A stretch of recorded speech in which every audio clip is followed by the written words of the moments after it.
Kembali bersama Menko Maritim dan Sumber Daya Rizal Ramli dalam DBS To The Point. Bang Rizal, saya dengar belakangan ini Anda getol bicara tentang tol laut. Dan sangat menarik untuk saya, dan baru pertama saya dengar judulnya, Rizal Ramli, tol laut Jokowi bukan cuma dongeng. Memang ada yang mengatakan itu dongeng selama ini? Banyak kalau saya baca di sosial media yang kritik, tol laut itu cuma dongeng, mimpi doang gitu loh. Nah, kami ingin mengatakan bahwa ini bukan dongeng. Ini sudah jadi realitas selama 6 bulan terakhir. Kenapa? Karena selama 1 tahun terakhir kita membangun 154 pelabuhan kecil dan menengah. Kebanyakan di Indonesia Timur. Betul. Nah, tapi tidak hanya bangun pelabuhan kecil, tapi kita juga atur kapal berjadwal dari Pelni dengan 4 rute utama. Satu dari Tanjung Priok ke Anambas, Natuna ke utara. Yang kedua dari Surabaya, Tanjung Perak ke Flores ke selatan. Sampai di kampung saya, Bang. Sampai di kampung Pak Don. Sampai di selatan Papua. Kemudian ada jalur tengah lewat Seram, lewat lain sampai di tengah Papua.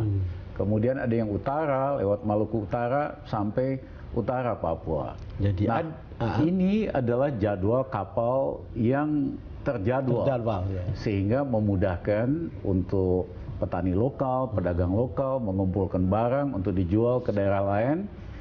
Dan yang paling penting ada dampaknya.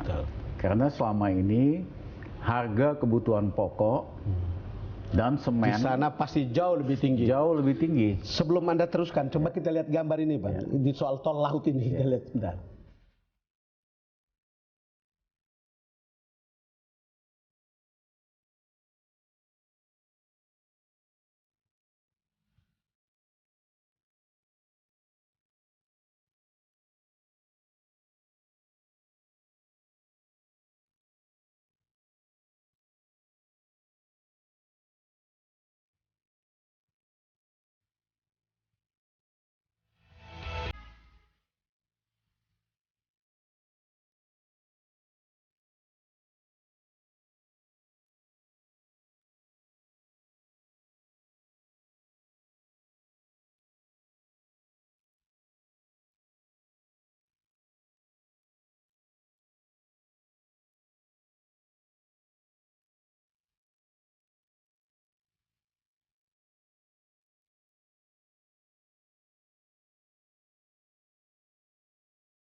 Bukan lagi dongeng.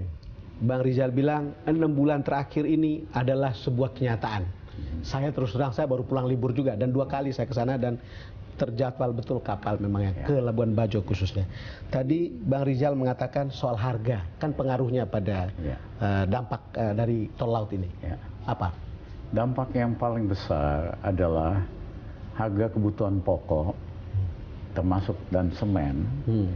Dibandingkan sebelum ada tol laut dan setelah ada tol laut itu turun antara 20 sampai 40%. Turun sampai 20-40%. Jadi ini sangat membantu tentu daya beli di Indonesia Timur. Walaupun kita ada masalah khusus yang terpencil seperti di puncak Papua. Karena masih harus dengan pesawat, bukan? Ya, harganya tinggi sekali. Semen di daerah pelabuhan Papua udah 150 ribuan. Sampai 200, tadinya hampir 1 juta. Sekarang turun, ya kan? Nah, kita mesti pikirkan jembatan udara logistik. Jembatan udara logistik ya, buat melengkapi tol laut ini, sehingga barang-barang kebutuhan pokok di daerah terpencil dan di puncak gunung itu bisa lebih turun lagi. Ini Bang, ini tapi kan tidak berarti bahwa harga di sana lebih murah atau sama seperti di Jawa, bukan? Supaya tidak misleading orang. Tetap harga di atas, tetapi sekarang turun. Terjadi penurunan. Betul. Kan memang ceritanya kan apakah trade follow the ship atau ship follow the trade? Kadang-kadang dua-duanya itu diperlukan. Saya interview Menteri Perhubungan Ignatius Jonan kira-kira 3 episode sebelum Bang Rizal ini. Dan saya terus terang terkejut bahwa tidak banyak bicara dan seterusnya.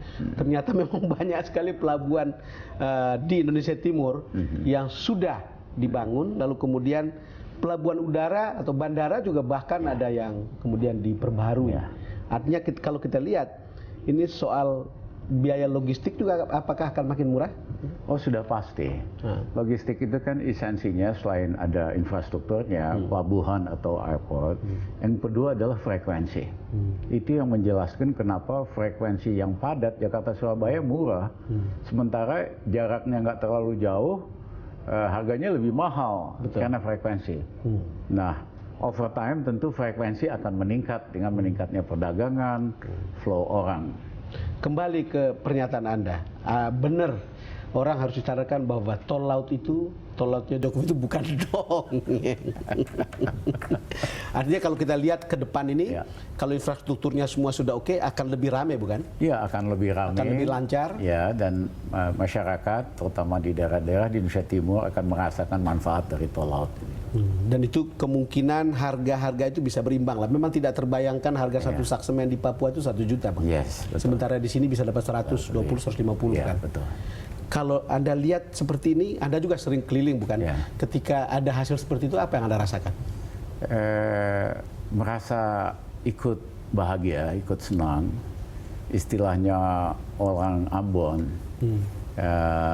beta rasa, alih rasa. Beta rasa, alih rasa. Ya, alih rasa, beta rasa. Apa yang Anda rasakan, aku ikut rasakan. Kalau Anda bahagia, aku ikut bahagia. Kalau Anda sedih, aku ikut sedih. Ya, inilah Indonesia, Don. Kalau rakyat kita susah, tempat lain, kita juga harus merasakan kesusahan itu dan cari jalan untuk menyelesaikannya. Bang Rizal, kita break lagi. Pemirsa, kami akan segera kembali. Jadi yang bereaksi itu yang punya kepentingan di dalam proyek-proyek di dalam PLN. Ya, saya harap ini bukan tuduhan lah, Bang. Bukan. Kalau Rizal Ramli ngomong kan, kalau di Uber pasti ada faktanya.